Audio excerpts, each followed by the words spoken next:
Don't. I was sick of fighting fires, so I had to come in here and win some money and take home the victory. On air and podcasting on the ABC Listen app. How likely is it Alice Springs and the Northern Territory will be running power 50% renewable by 2030? Now, that's the aim. That's the aim here in the Northern Territory. At the moment, I reckon solar input into the grid here in Alice Springs would be, a bit over 10%. But will Alice Springs' future grid project deliver more, and will we see that 2030 goal reached? There's been a $12.5 million collaborative project running over a number of years, looking at trials, investigations and models. Part of this has been Desert Knowledge Australia. CEO Jimmy Cocking joins us. Jimmy Cocking, good morning. G'day, Brashy and listeners. How are you? Hey, just let's go back. This has been, It's been 6 years since we've been looking into the future grid issue? Yeah, well, ultimately in Charlem, which is an R&D word for the fire starting up again, started in 2017 in Charlem Future Energy Centre. It was a commitment by the Labor government at the time to support renewable energy. So that was $5 million in 2017. And some of that money went into a range of different projects looking at how to do standalone isolated power systems.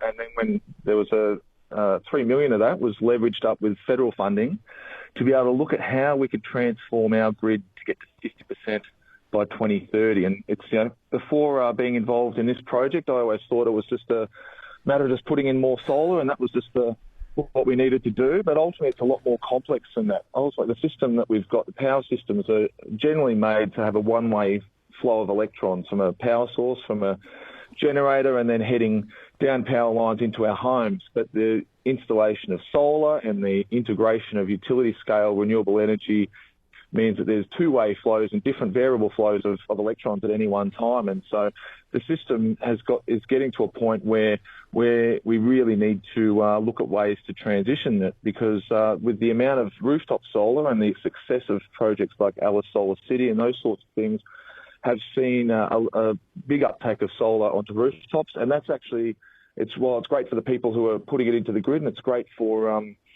decarbonising. It is causing some issues at particular times of year where the load on the system is so low that the gas generators are almost at the point of stalling. And so that's causing some real urgent movement in this direction so that we can better understand how we can transition the grid to be 50% by 2030. And there's the key thing. What has the research shown? How can we transform the poles, the wires, the transformers which we have, plus the gas generators we have as well, to be integrated into a system which is going to be manageable into the future and hit that 50% renewable target? So Future Grid's a collaboration between Power and Water, DKA, Territory Generation, Ikistika, and it's also involved the NT Government, Jacana Energy, Arid Lands Environment Centre, and Charles Darwin University have been involved in Charlem. So it's been a collaborative project looking at all different areas. There's been modelling done on the system, so how we could model the grid to be able to take on more renewables, but also looking at how wind might be integrated in, because sometimes there is wind at times of the day when there's no solar, so that could be part of the mix. There's wind. Is there a wind? I mean, we know we see winds occasionally, but do we have a wind resource we can really tap into? There's a report that's going to be released. I think it might be available on the Arena website, and we'll be doing some communications about it.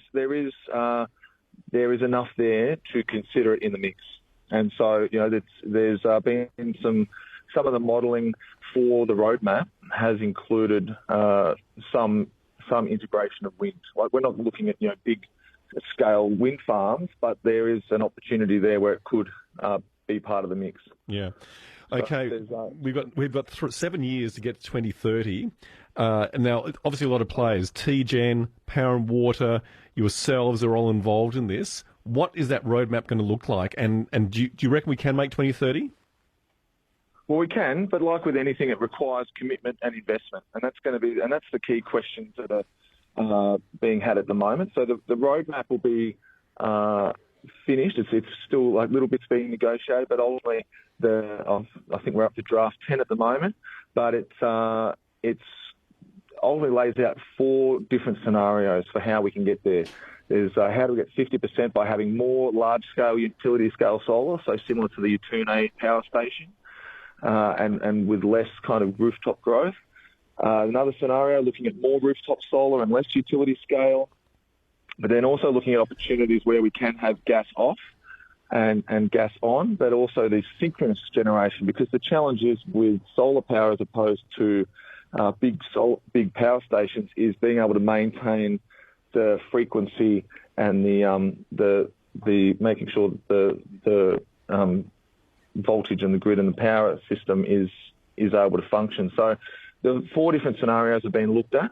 Ultimately, it all is very time dependent. So look, if we want to have more rooftop solar put into the grid, there needs to be a more information flowing between the rooftop solar and the system operator to be able to know how much solar is in the system at any one time, because that's the challenge, is that people have got rooftop solar, and when clouds come over, there's no real understanding in terms of how much the gas needs to be ramped up. So more batteries is definitely part of the mix, but ultimately the roadmap outlines a lot of this, but it's not prescriptive. It's not saying we have to do X, Y, Z. It's like, if we want to head more towards more rooftop solar, we need to be looking at these scenarios. If we're going to be putting more large-scale solar and wind generation, we need to be looking at investing in these options. So there's a range of options there for government. So rather than it sort of being very prescriptive to say you must do it this way, because there's lots of different ways